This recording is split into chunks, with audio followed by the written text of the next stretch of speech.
สบายดีพี่น้องมาสุขุสุคนวันนี้อุ่นออกมาขายของคือเก้าขายของคนเดียวพี่น้องแม่น้อยเพิ่นบ่ได้มาขายเด้อพี่น้อง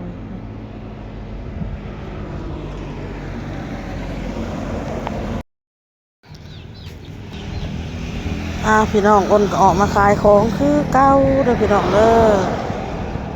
ขายเครื่องขายของสบายดีมาสุขุสุคนมีลูกชิ้นฮอทดอกพี่น้องแล้วมันสุกอุ่นก็สิเอาออก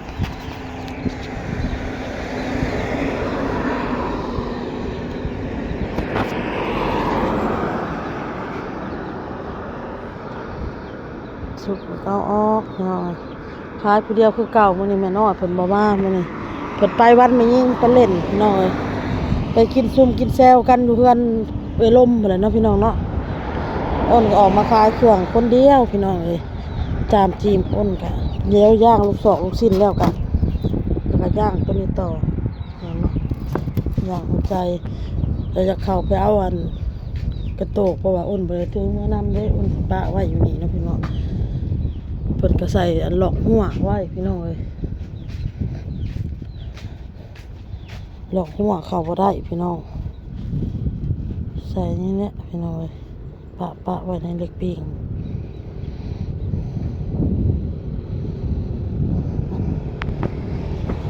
ตามเอามาขาย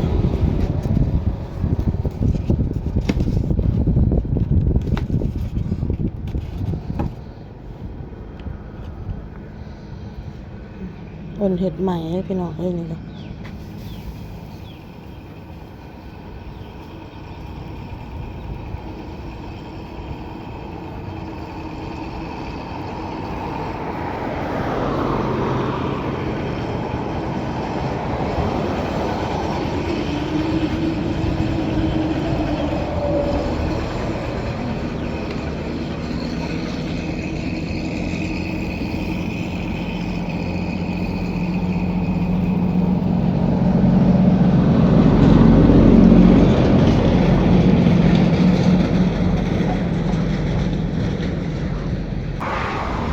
ขายของขายปีขายจำเก้ามื้อนี้วันแม่ยิ่งพี่น้องเอ้ยเพื่อนใดเขาก็พากันกินกันซุ่มแซวกันเนาะแม่น้อยก็อ้นเพิ่นก็พากันไปลิ้นเฮือนน่ะสาวลมพุ่นแหละพี่น้องเอ้ยขายของคนเดียวมื้อนี้อ้นก็เป็นจังไดพี่น้องขายของคือว่าเป็นเงียบๆเนาะพี่น้องเนาะเงียบปานนี้ได้พี่น้องแม่นว่าวันที่8 เดือน 3นี่เขากินเขาน่ะกันพี่น้องเขาบ่มาเอากับกอบกับแก้มไปกินบ่เนาะพี่น้องเนาะ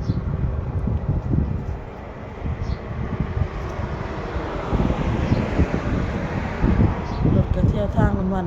พี่น้องผู้แซ่บผู้สาวผู้บ่าวเขาก็เล่นเนาะมันเป็นวันแม่แห่งชาติพี่น้องเอ้ยทั่วประเทศนี่นะพี่น้องทั่วประเทศลาวเนาะเขาก็สิกินสิฉลองกันพี่น้องเอ้ยอ้นน่ะวันแม่จะบอกวันนี้มีหยังพี่น้องออกมาขายของพี่น้องเอ้ยเมื่อมะแรงพุ่นแหละขายของแล้วเมื่อกลับเมื่อจะสิแต่งคันเฮ็ดสมมาแม่พี่น้องเพราะว่าอ้นนั้นมีพี่น้องอ้นมีสินไหมอยู่เนาะพี่น้องเนาะเพราะว่าอ้นสั่งมาเมียนอ้นก็บ่ได้ตัดมาหยิบมาหยังหนูเนาะอ้นก็เลยสิให้แม่พี่น้องเอ้ยสิให้แม่จีดพี่น้องเป็นของขวัญวันแม่เนาะพี่น้องบ่มีหยังให้พี่น้องเอ้ยมีแต่คำอวยพรพี่น้องอ้นก็ขอให้แม่เพิ่นมีสุขภาพร่างกายเด้อแม่จีดเด้อขอให้เป็นวงโปใช้พี่น้องเวลาเดินทางไปจะให้ตลอดปลอดภัยให้อยู่ดีมีแฮงให้โชคให้มันให้ร่ำให้รวยขอบมุกขอบใจให้น้อย FC มาทุกคนเด้อพี่น้องเด้อ FC มาทุกคู่สู่คนก็เช่นกันพี่น้องที่เป็นแม่ยิ่งเนาะพี่น้องเนาะขอบมุกขอบใจขอบสุขสันต์วันแม่ทุกๆคนน้องบอลเอากระโตกมาให้ค่อยๆลูกมันสิเงินทางนั้นมันสิเงินได้บ่น้อง องบอลมาพี่น้องเอากระโตกมาให้ข่อยประตูอัดเลยลูกเอ้ยเข้าบ่ได้ลูกฮะบ่ลูกบ่เข้าลูกบ่ว้าวไม่ได้ผู้ใหญ่พาเลยครับประตูว้าว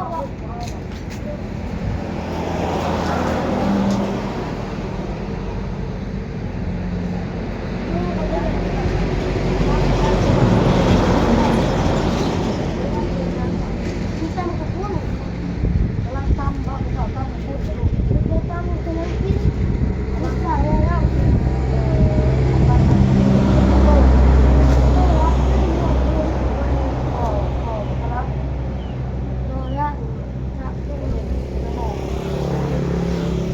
ไปจากเมื่อกินตำข้าวปุ้นไปเมื่อกินตำข้าวปุ้นพี่น้องน้องบอลก็ได้แม่จีดประเทศคลิปกินตำข้าวปุ้นบ่หักถ่ายแล้วเหรออยากพี่น้องอยากตำข้าวปุ้น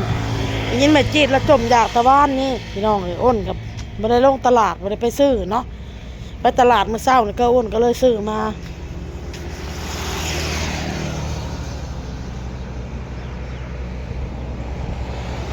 ก็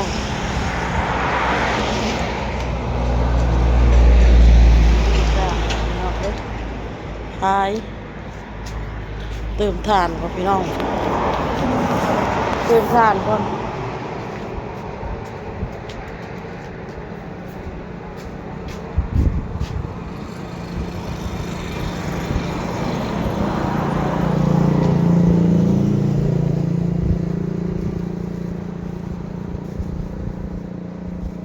มันเหมือนมึงเขาพากันไปลินอ้นขายของมันก็ลินใช่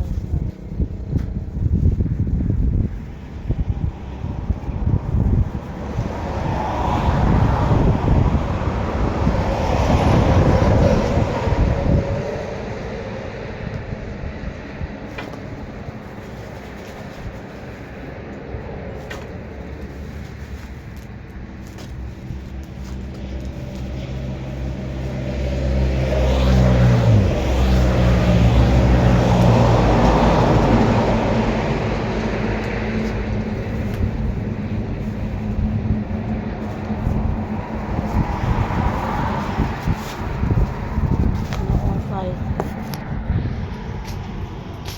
ตื่มทานทานมันอยากงดล่ะเลยตื่มน้ำอ้อยไฟพี่น้องเอาไว้ตำผัดม้าไปแห่นม้าไปกินเพราะว่ามันเป็นเตะไข่แล้วอ้นเห็ดเป็นสิ้นน้อยๆแล้วจุ่มกับน้ำมันพี่น้องน้ำมันทอดตัวเก่าอะไรเอาไว้มาดังไฟอ้อยไฟติดดีบ่ใส่ไม่อ้อยก็ได้พี่น้องมันเนื้อ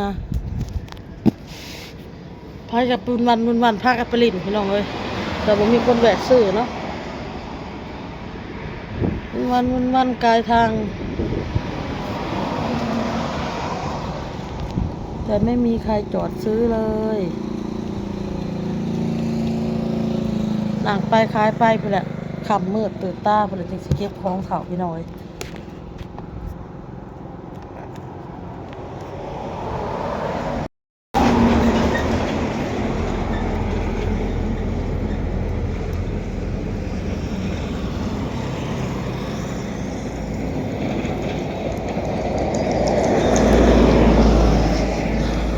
ย่างขายพี่น้อยย่างจากเศร้าไหมนี่แหละใช้ย่างไว้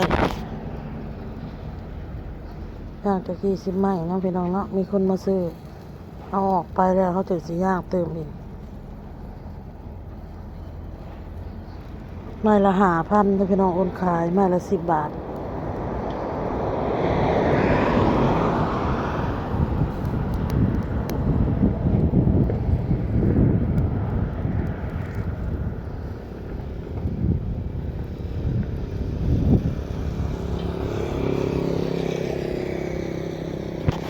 ต้องพลิกดู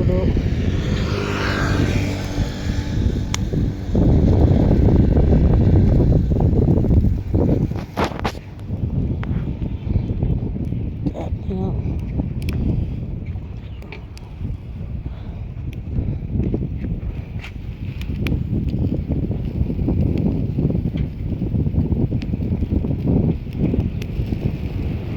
ล่มนะพี่น้อง ลมพัดไฟมันอยากแห้งอดเติมถ่านแล้วอ้นก็เลยต้องพลิกดูพี่น้องคันบ่พลิกดูมันไหม้พี่น้อง